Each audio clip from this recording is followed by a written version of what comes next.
Everyone thought his stone bench was pointless, until it stayed 42 degrees warmer at minus 42 degrees F in the autumn of 1903. In the wide, flat valley outside Havre, Montana, a man named August Kellner is doing something that makes no sense to anyone for 20 miles in any direction. He is building a bench, not a workbench, not a porch bench, a bench made of flat river limestone, stacked 14 inches high in the center of his cabin floor, laid in courses and mortared with creek clay mixed with a fistful of lime. And it is not going outside when he is finished.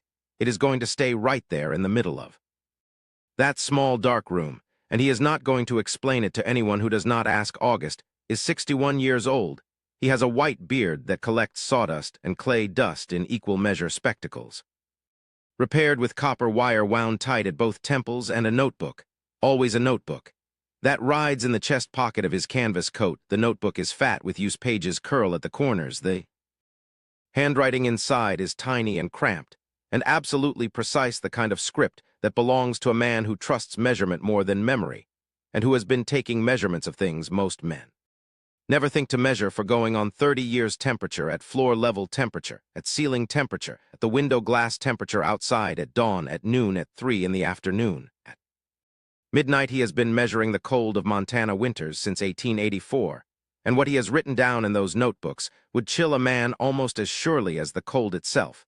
They call him Mad August in the township of Havre. They call him the Dutchman, though he was born in Baden-Württemberg and came over through Baltimore in 1871, with a leather bag, a bone-handled folding knife, and a head so full of ideas about heat and stone, and the way dense things hold warmth, that there was barely room left for anything else. His wife, Marta, understood it.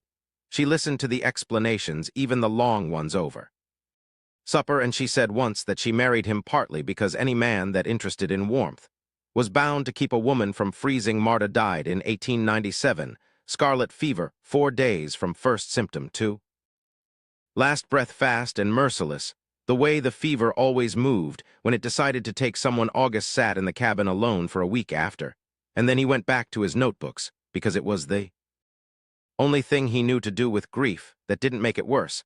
Since then the neighbors have watched him with a mixture of amusement and mild concern. He has replastered the inside walls of his cabin 3 times. He built a second ceiling, pine boards below the original, hay stuffed in between. He packed sawdust around the foundation. None of this, to their eye, has made any visible difference. It is still a small, dark, sodden building on a windy piece of ground. And now he is building a bench out of creek rock in October, with winter coming. Erickson, who farms the place to the north, comes by on a Tuesday morning and stands at the fence. The sound from the cabin is the steady chink and scrape of a trowel in clay mortar, going on without pause. August, he calls across, "You building furniture out of stone. Now what happens when you want to move it to the parlor?" A pause. "I don't have a parlor," August says from inside, and goes back to troweling. Erickson can smell the clay from the fence line, that cold, wet mineral smell like a creek bank in November. And it makes no sense to him, a man building something that smells like the bottom of a creek inside his own house. He shakes his head and moves on. Emma Erickson comes the next day. She is gentler, which makes it worse. She calls, "August, dear, are you keeping warm enough? Do you need anything?" A long pause, the kind that feels like a man deciding whether to answer a question that already contains its own answer. "I am working on it, August," says Emma, goes home, and tells Bart the grief has finally taken hold of his reason. Slow and patient, the way grief sometimes does years after the loss. Prout, the cattleman, delivers the line that gets repeated at the feed store for the better part of 2 weeks. He is riding by on his roan horse on a Thursday afternoon, when August is outside hauling a broad, flat piece of limestone in both arms from the creekstone pile, a beautiful piece he has been saving for the bench surface because the dimensions are exactly right. Prout pulls the roan up and looks down and says loud enough to carry. "Heard you're making a bench out of rocks, August. Reckon when spring comes, we'll find you froze solid in it. Stone chair, stone man. Ought to save us the trouble of a headstone." He touches his hat brim and rides on. August carries the limestone inside. He sets it on the sawhorses he is using as a work table, and runs his thumb along the grain of the stone, feeling for any crack that might open under thermal stress. "There is none. It is a good stone," he writes in his notebook that evening. November 4. E says, "Grief has my reason." P says, "I will freeze in my chair. Let the winter answer for me what August knows, and what the neighbors do not, is that the signs have been in. The sky and the ground and the behavior of animals for 6 weeks, and they are saying something specific a ring around the moon, 3 nights out of 4 geese coming south in numbers he has not seen.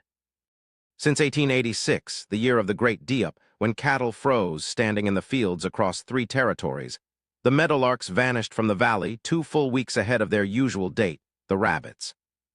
At the creek in September had fur so thick it looked wrong cartoonishly dense, like something a child would draw. He weighs these against the barometric pressure readings. He takes twice daily against. The temperature curve of the past 6 weeks, steeper than any year on record. And against the reading he fetched from the Great Falls Weather Office, which is calling for temperatures not seen in this valley in 17 years. He is not afraid, but he is working fast. The principle behind the bench is something August first understood as a boy in his grandmother's farmhouse kitchen in Baden-Württemberg. In a winter, he was 7 years old. His grandmother had a Kasselofen, a tile stove built of fired ceramic, massive and heavy, set into the corner of the kitchen like a small building.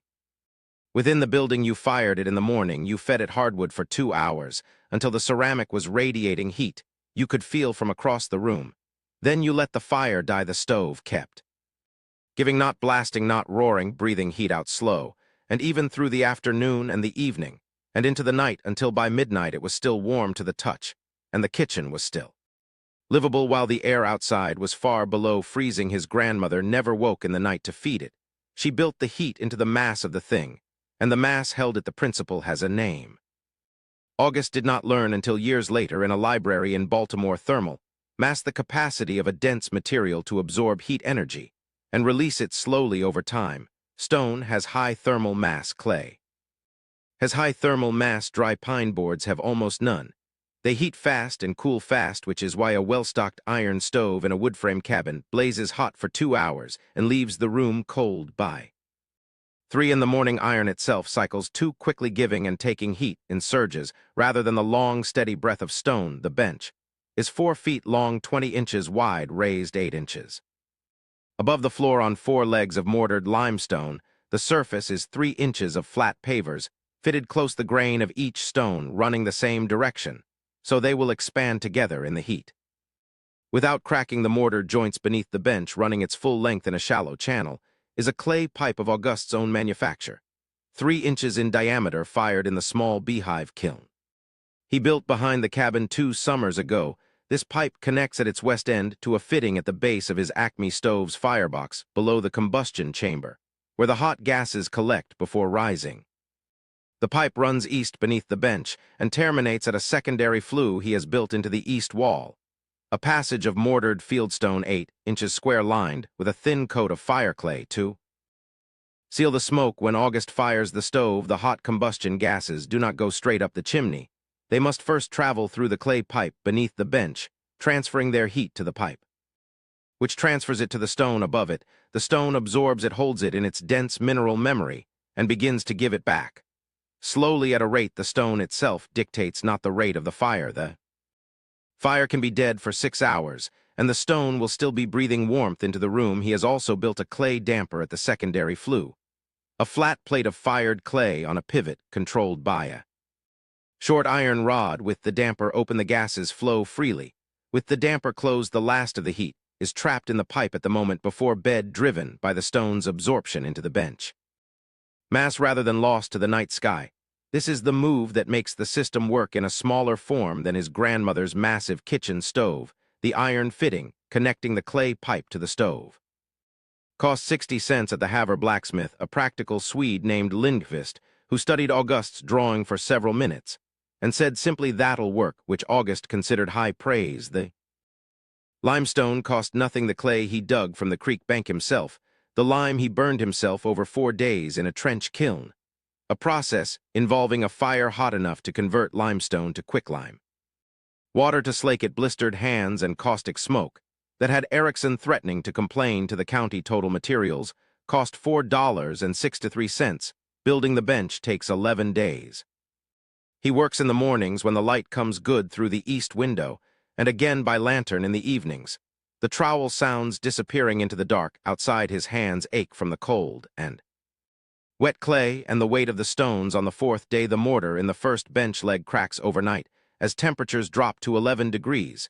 He finds the crack at 6 in the morning, a clean diagonal split through the lower course, the stone having shifted fractionally. He chips it out with a cold chisel, a quarter-inch at a time, the ringing too loud in the cold cabin. He remixes the mortar. With more lime, less raw clay, more patience, he relays the course on the seventh day. A pipe section cracks down the center in the kiln. During a second curring, he sits with it in his hands, running his thumb along the fracture. Then he sets it aside and begins rolling a new section from scratch. He does not write about the cracked pipe in the notebook. He draws a line through the old measurements and writes the new ones beside it. By October 28th, the bench is finished. August builds a small test fire, not a warming fire, a reading fire, and watches the smoke, then holds his fingertips to the bench surface every 10 minutes, feeling the heat front moving through the limestone mass.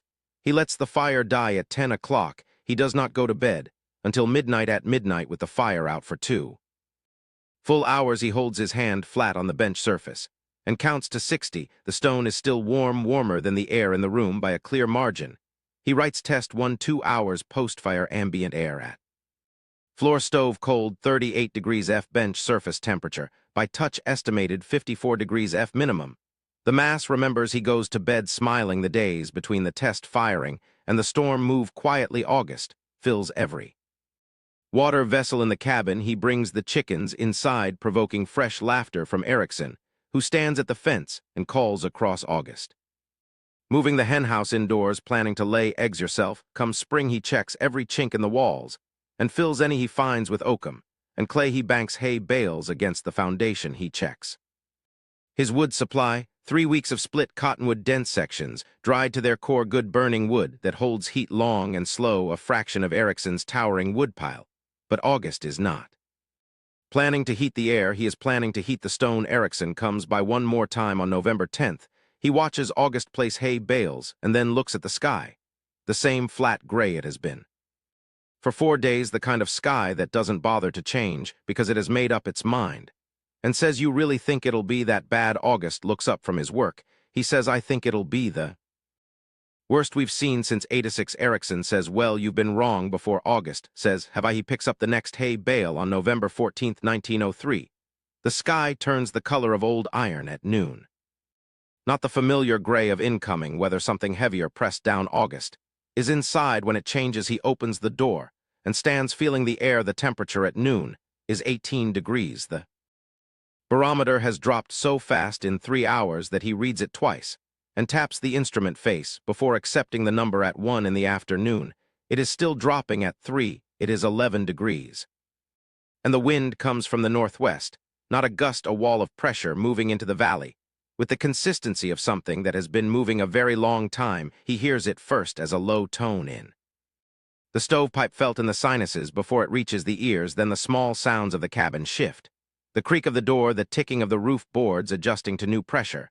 Then the full voice of it, a sound that doesn't gust and pause and gust again, but simply pushes continuously against everything in the valley with the flat, patient force of something that cannot be reasoned with. He fires the stove at 315. Hard, dense cottonwood sections, split fine for fast ignition, then a hole round on top for weight and duration.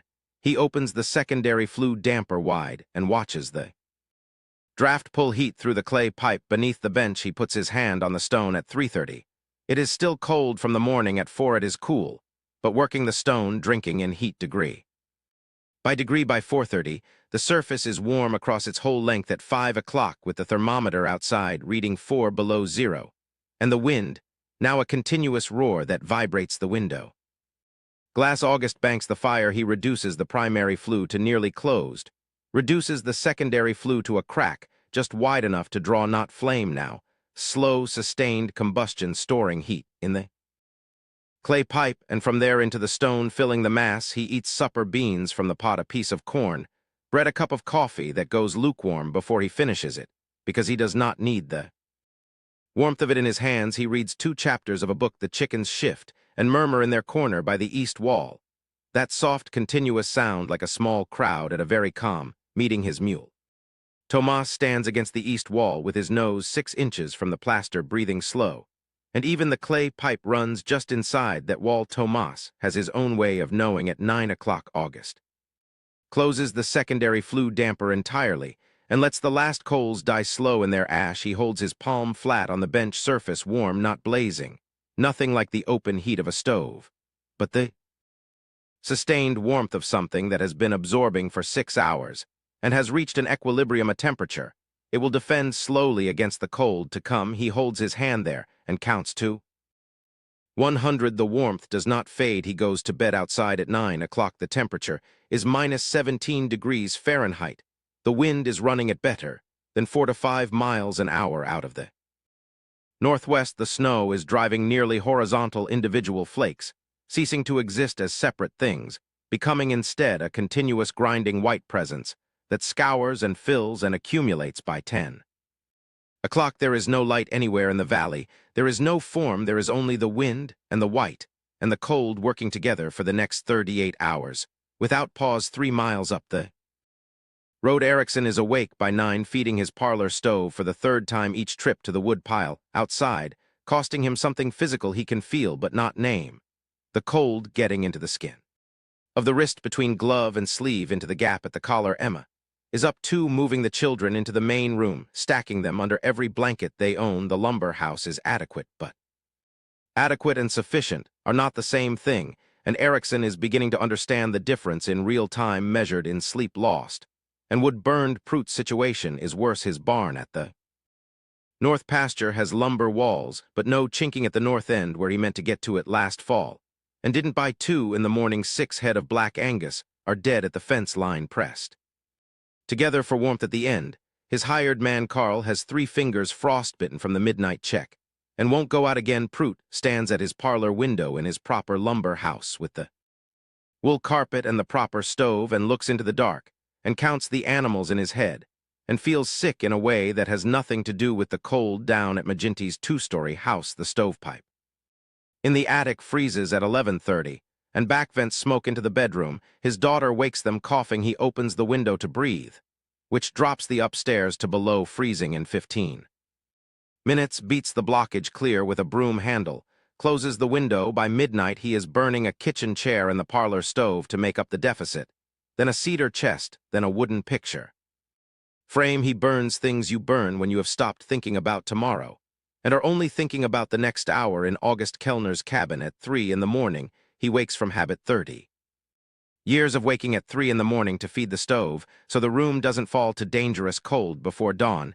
He lies still, expecting the familiar urgency.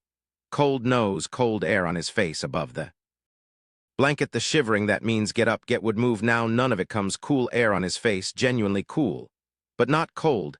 He reaches his hand out from under the blanket and holds it up in the dark. He gets up and lights the candle. He goes to the outdoor thermometer and angles the candle through the window glass. minus 31 degrees Fahrenheit. He stands with the candle and looks at the number. Then he goes to the bench and puts his hand flat on the surface, still warm. He walks the room with his indoor thermometer near the ceiling at the stovepipe. 58 degrees at floor level near the door. 4 to 3 at floor level at the bench. 51 at the bench surface. 60 degrees Fahrenheit. He has not added wood to the fire since 9 the previous evening. The fire has been dead for 6 hours. Outside it is minus 31. The bench is 60 degrees. He writes November 15, 3 in the morning. Outside 31 degrees F. Inside at bench 60 degrees F. Difference 91 degrees. Fire dead since approximately 2100 hours. Bench warm 18 hours after initial firing. No fuel added in 6 hours. The mass remembers he builds a small, careful fire, just enough to recharge the pipe and top up the stone mass he sits on the bench while the fire takes hold, feeling the warmth beneath him. And coming up through his trousers, he listens to the storm. He thinks about his grandmother's kitchen. The kitchen had a smell. Winter, firewood and dried herbs, and something mineral from the cachalofen. When it was hot, a smell like warm stone, which is the smell the bench is beginning to give off now. He has not thought about it in years. He sits in the dark of a Montana cabin at 3 in the morning, with a blizzard trying to kill everything for 20 miles in any direction, and the warmth breathes up through the stone, slow and patient and faithful, and he listens to it. He goes back to sleep at 4 in the morning on November 16th. The thermometer reads -42 degrees Fahrenheit, the coldest number in 19 years of notebooks. It holds below -30 for the next 14 hours. The wind sustains above 40 miles an hour for the second straight day. 31 inches of snow falls in the valley over the storm's 38 hours, drifting in places to the eave lines of buildings, filling the spaces between fence posts until the fence disappears, and the land becomes one continuous white surface with no mark on it. In those 38 hours, August fires the stove 4 times. Each firing runs 2 hours, charging the clay pipe, which charges the stone. The cabin temperature at floor level does not drop below 41 degrees Fahrenheit. The bench surface does not drop below 53. He burns slightly less than a third of a cord of wood. He sleeps 11 combined hours. He is never afraid. On the morning of November 17th, the wind drops first. Not quickly, but gradually, the roar becoming a moan, and the moan becoming a sigh, and the sigh becoming just ordinary cold air. Then the sky breaks. From the northwest, the gray thinning and cracking open into that extraordinary post-storm cobalt blue, the blue that seems almost artificial in its intensity, as though the storm has scoured the atmosphere clean all the way up to the edge of space. August opens his door onto a world. Remade, the snow is to his chest at the doorstep. The north corner has a drift to the eave line, 7 or 8 feet of packed snow pressed against the logs. He cannot see the fence post 10 feet away, but he can see the shape of the land emerging in the growing light, the smooth white form of a valley completely covered and simplified down to its essential geometry 15 below. And brilliant, his breath makes a plume that hangs in the dead-still air. He shovels out methodically, working from the door outward. Tomas is fine, the chickens are fine. More than 2 weeks of wood remains under its drift, buried, but sound and dry. He writes November 17, storm ended 38 hours total, low temperature 42 degrees F total, wood burned approximately 1/3 cord inside, temperature held, bench performed the old way works. He is drinking coffee in the doorway when he sees Erickson coming down the road on foot, post-holing through the drifts. In long, unsteady strides, a man who has not slept in 2 nights. His coat is powdered with snow, his face hollowed out by sustained cold and exertion. He reaches the gate, and they look at each other. Moment, how much would you got left? Erickson says, not a question enough. August says. Erickson looks at the wood pile. Buried, but not desperate, he looks at August, standing in the doorway without a coat on, in a shirt and suspenders at 15 below zero. Unhurried, he is quiet for a long moment. August.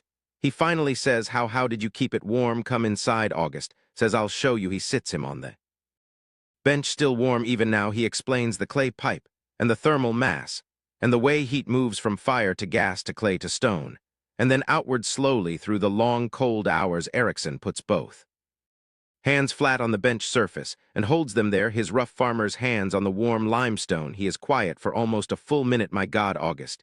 He says, it's still warm. By gum, it is. August says. Erickson goes home, and by Thursday he is hauling clay from the creek in a wheelbarrow. He comes back to August twice with questions. Good questions, practical and specific, the questions of a man who has decided to understand rather than observe. August answers, fully draws diagrams, tears pages from the notebook, and gives them over. He does not reference the fence-line conversations of October. He does not say, I told you so. He just answers the questions. Prout rides over on the 18th with frostbitten cheeks and the carried weight of 6 dead cattle and things he has not said aloud, yet he comes inside and puts his hand on the bench and leaves it there without speaking. Then, I had you wrong, old man. August says, you had me right enough as far as you knew. You just didn't know enough yet. He says it the way you state a measurement. Prout asks if August will come advise him on building something similar in the barn for the cattle. August says he will come Thursday. He does. He fills 3 pages with calculations and sketches, hands Prout the notebook pages. And when Prout asks what he owes, August says nothing, just build it right. Maginty sends his wife Ruth with a jar of preserved plums and a plain request, tell us what to build. August writes her 3 pages of specifications adapted for the Maginty parlor and their style of stove. He adds a note at the bottom, materials cost less than $5 total. The time is the main investment. Take care with the mortar. Ruth reads the note, folds the pages, puts them in her coat pocket. She sets the plum jar on the table without a word and walks out. August watches her go. He is not angry that no one listened before. They expect bitterness later, when the story of Mad August's warm bench and the blizzard of 1903 becomes a piece of local history. Retold in the township for 20 years, what they get instead is a kind of serene practicality, the attitude of a man always more interested in whether the thing worked than in whether he received.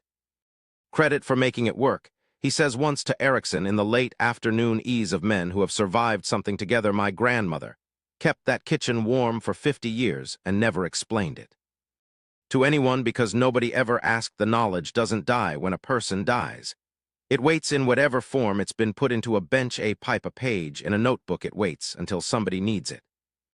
Badly enough to listen. Erickson is quiet for a while, then I needed it badly enough, just needed the blizzard to teach me that.